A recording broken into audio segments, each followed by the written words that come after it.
Welcome Trinidad and Tobago to our News 4 report, a product of the Government Information Services Limited and the Ministry of Communications. I'm Nicola Barito. Let's take a look at the headlines.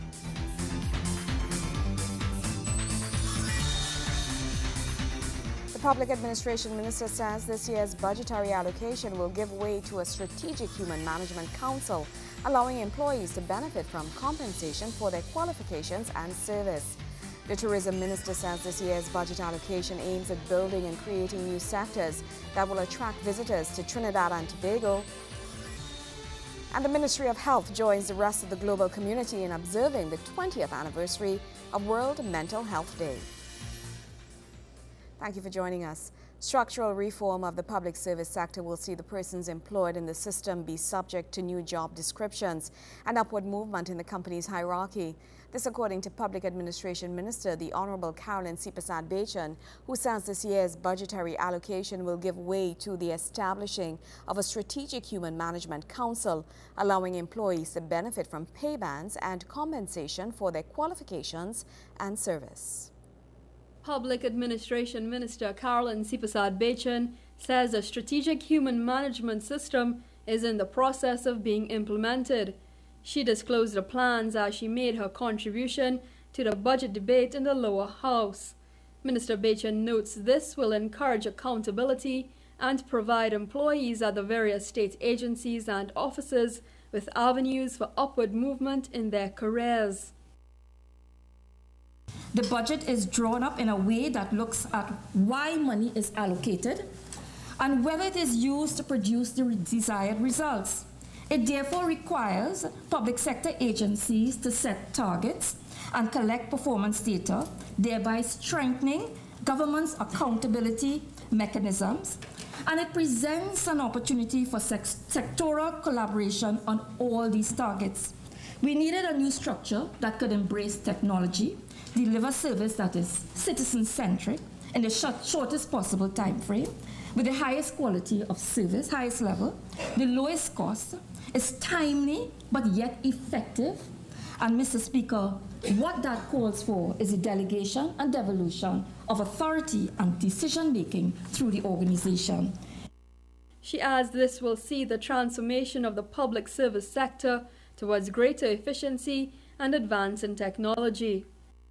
We have eliminated hundreds of varying similar job descriptions, Mr. Speaker, through the standardization process. And Mr. Speaker, over the next year, what we intend to do is to move forward with other areas such as IT, information management, financial management, auditing, M&E. Because, Mr. Speaker, what we are doing is we are using these contract positions now. The job descriptions will inform us of in our exercise as we develop new job specs for the established positions. And therefore, Mr. Speaker, we will be developing a cadre of skills as we at this current time as we move towards that new architecture. Minister Bachan says such changes are very much required if the public service is to retain qualified employees and continue to attract workers to the sector. Public officers are crying out for an improved system for compensation, one that feels fair, and we are heeding their call. Modern classification systems have moved away from long and narrow grading structures such as our classification and compensation plan to a pay banding compensation method. Mr. Speaker, some of the benefits of pay banding, which we want to explore over the next year, is that it's an efficient method of placing jobs in bands in accordance with the value of that job.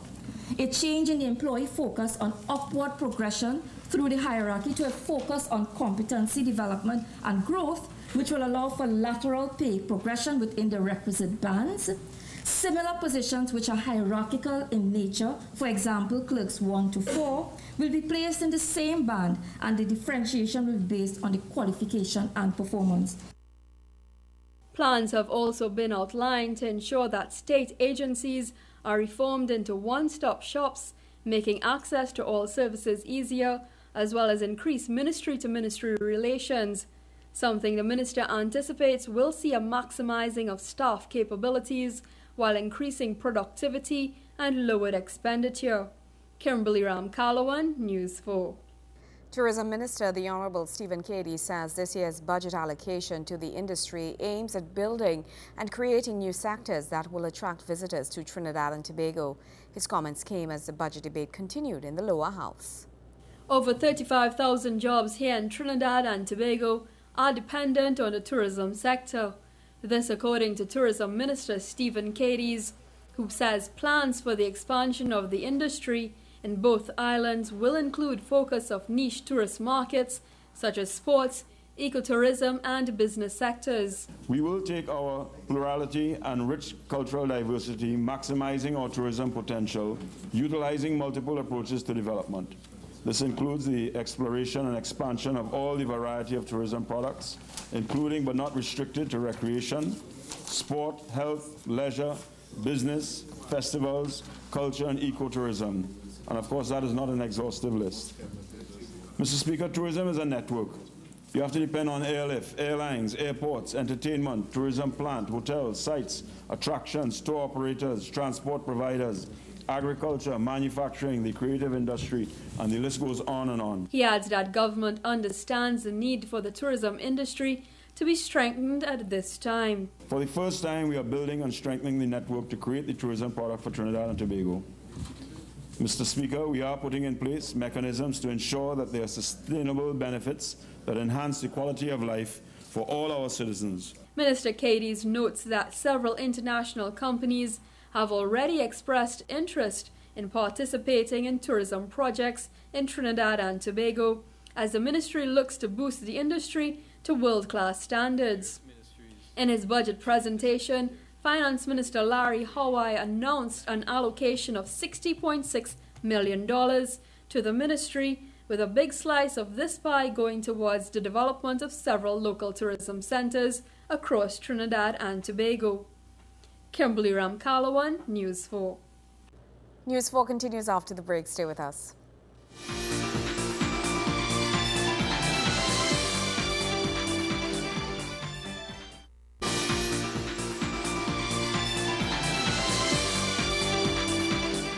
Welcome back. The Minister of Local Government, Dr. the Honorable Surajratan Rambachan, says society needs to honor community heroes who dedicate their lives to making a difference in their villages. The minister spoke at the Siparia Civic Reception to highlight the contributions of 50 people in commemoration of the 50th anniversary of independence.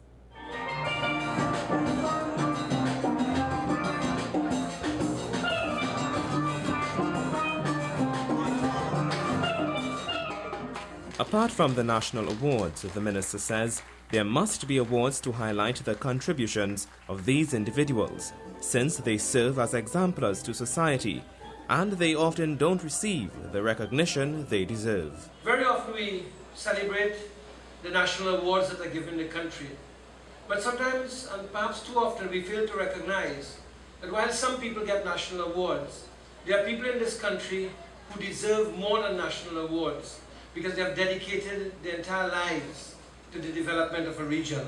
And such is the case tonight, as you have honored 50 persons on this 50th anniversary of our independence. He encouraged corporations and councillors to honor those who devote their time and energies to the growth of their communities, be it through teaching, sport, or the arts. You are honoring the spirit of community. You are honoring their dedication, their selflessness, their charity, their vision, and their traditions. And those doing, you are honoring the ancestors who gave birth to them and who gave them the platform for their contributions. Dr. Rambachan says citizens should not only marvel at our history, but also make a conscious effort to preserve that history. Too much is going on, too much is left in terms of us not recording our history, whether it be by way of books, or by way of songs, or by way of paintings. And saying that, Chairman Dudna, as you know, one of my projects that I've asked all the corporations to undertake is to commission 10 paintings in each corporation, 3 feet by 2 feet at a minimum size, that records the history of the area, that can be put in the hall here. You know, when we travel to Latin America, we see these 100-year-old paintings. We marvel at how these people have preserved their history. But now it's a time for us to do that, to preserve our history. And we can do that through art, and use the artists of your region paint murals on the walls so that people can reflect on the beauty of the region and the beauty of the people who make up this region. I hope that if we can do this, I will have 140 paintings in the 14 corporations at the end of this financial year, which will be a massive contribution through art to the history of our country. The minister also urged the cooperation to pay tribute to beloved Parang icon Daisy Voze and encouraged them to host an annual Parang festival. I believe that this council should put a statue of Daisy Voze somewhere in Superior. I believe that should be done. No single person has contributed to the art of Parang as Daisy Voze has contributed to the art of Parang.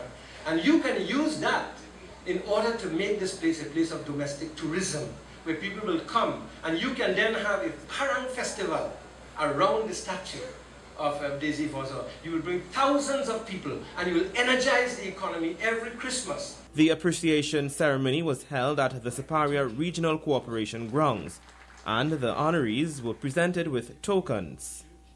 Joseph Lopez, News 4. The Ministry of Health joins the rest of the global community in observing the 20th anniversary of World Mental Health Day on October 10th. This year, the World Health Organization has aptly chosen the theme, Depression, a Global Crisis. Minister of Health, the Honorable Dr. Ford Khan, says Trinidad and Tobago is certainly not immune.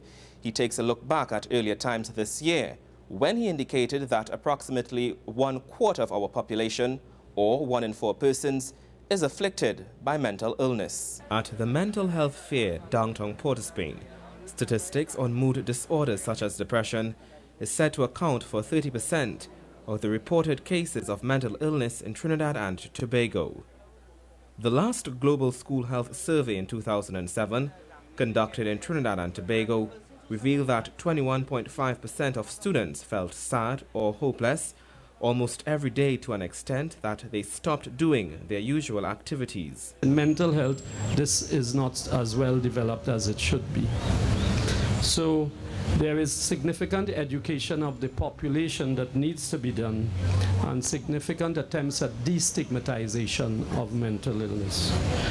So in closing, I would like to assure you that the Northwest Regional Health Authority is committed to ensuring our citizens are more cognizant of mental illnesses. I encourage you today at this fair to educate yourself about mental health.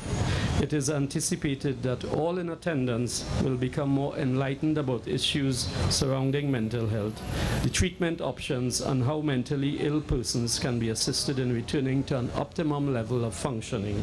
Dr. Ford Khan defines depression as a common mental disorder that presents with depressed mood, loss of interest or pleasure, decreased energy, feelings of guilt or low self-worth, disturbed sleep or appetite, and even poor concentration. Moreover, depression often comes with symptoms of anxiety. The recent World Health Assembly called on the World Health Organization and its member state to take action in this direction. It says the government of the Republic of Trinidad and Tobago is committed to taking action to reduce the incidence of depression. The Ministry of Health has begun the integration of mental health care into primary care to increase the opportunities for early detection and prevention. Much of the situations that speak to mental illness and the stigma and discrimination, persons tend not to want to report it. So the figures that the minister actually recounted are those that we can factor in for, whereas it might include persons who have actually had an experience with mental illness or of themselves have been hospitalized because of mental disorders. The Ministry of Health recently launched a national mental health awareness campaign. This educational drive has been conducted through the use of drama and print, electronic and social media. Many persons are not reporting because of the general stigma from the population. So we are hoping that initiatives such as this and many others that we have on the drawing board will reduce that stigma and discrimination. But internationally, those are figures, and that's where Trinidad falls on the international scale as well. For World Mental Health Day, the Ministry of Health calls all citizens to educate yourselves about depression and support those who are suffering from this mental disorder. There is hope of recovery from depression. This hope can come from treatment, especially if accessed early. Please contact your nearest community health center for additional information or to access mental health service for your loved ones. Be a part of the solution in the fight against depression. Reporting for News 4, I'm Joseph Lopez. Sport is up right after the break. Stay with us.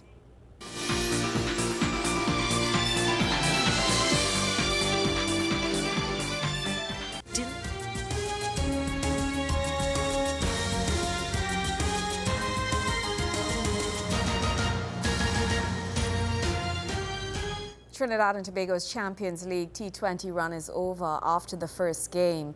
This as the team suffered a 6-wicket defeat to English side Yorkshire. TNT was off to a shaky start, losing 3 wickets in the first 4 overs and producing a meager 9 runs. Adrian Barrett and William Perkins both leaving the pitch without adding to the total. Then a stirring comeback by Dinesh Ramdin and Darren Bravo. Ramdin, the captain, leading by example with a brisk 59 runs or 40 balls, and Bravo adding 45 or 49. Some hope was lost when Bravo was caught out trying to smash the ball out of the grounds and hit it too high and not far enough. But it all went downhill after Ramdin was run out as he changed his mind on making a second run, lost his footing and fell before he could reach back to his crease. Trinidad and Tobago eventually ending their innings on 148 for 9. Ravi Rampal and Samuel Badri were able to restrict Yorkshire to 44 in their combined 8 overs, but Yorkshire abused TNT's bowlers in the last 11 overs, plundering 110 hard-hitting runs and progressing to the group stage of the main competition. TNT's next game is against Uva next Thursday morning at 6:30 TNT time, a game which the Trinbagonian cricketers will play for pride. More news after the break. Stay with us.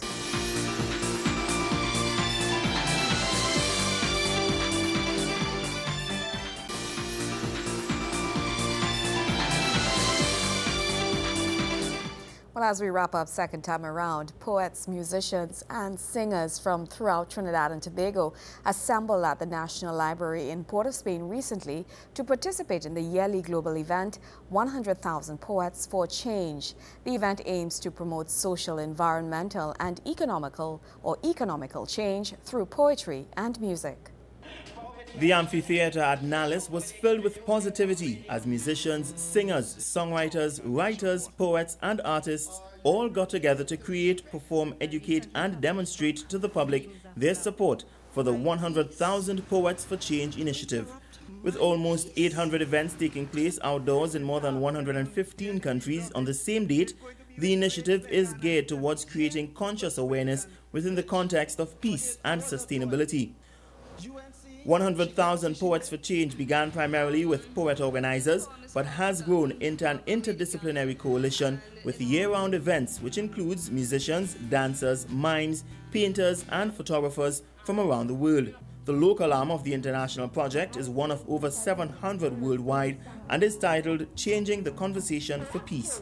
The performers at the event brought public attention to the issues of wars, ecocide, censorship, healthcare, racism, homelessness, education and global warming. Organizers and participants are hoping that through their actions and events, they will seize and redirect the political and social dialogue of the day and turn the narrative of civilization towards peace and sustainability. Interested persons who wish to get involved in the global movement can either visit www.100tpc.org or join the group Poetic Vibes on Facebook. Before we go, here's a snippet of a performance by Richard Solis, one of the artists at the event. The truth whispers through the leaves of the trees, through the words in the wings of the birds as they beat. A silent truth that they give and they keep. We were never meant to stray from peace. Never had to do a thing to be free, no. Just meant to live and be happy. This wasn't meant for me. I can't take these city streets. This wasn't meant for me. It hurts my heart and it hurts my feet. It's not what we were meant to be. No, keeping ourselves in captivity. So please, won't you set us free? Gregory McBurney, News 4. Well, that's how we wrap up this edition of our News 4 report, a product of the Government Information Services Limited and the Ministry of Communications. I'm Nicola Barreto. Thank you so much for joining us.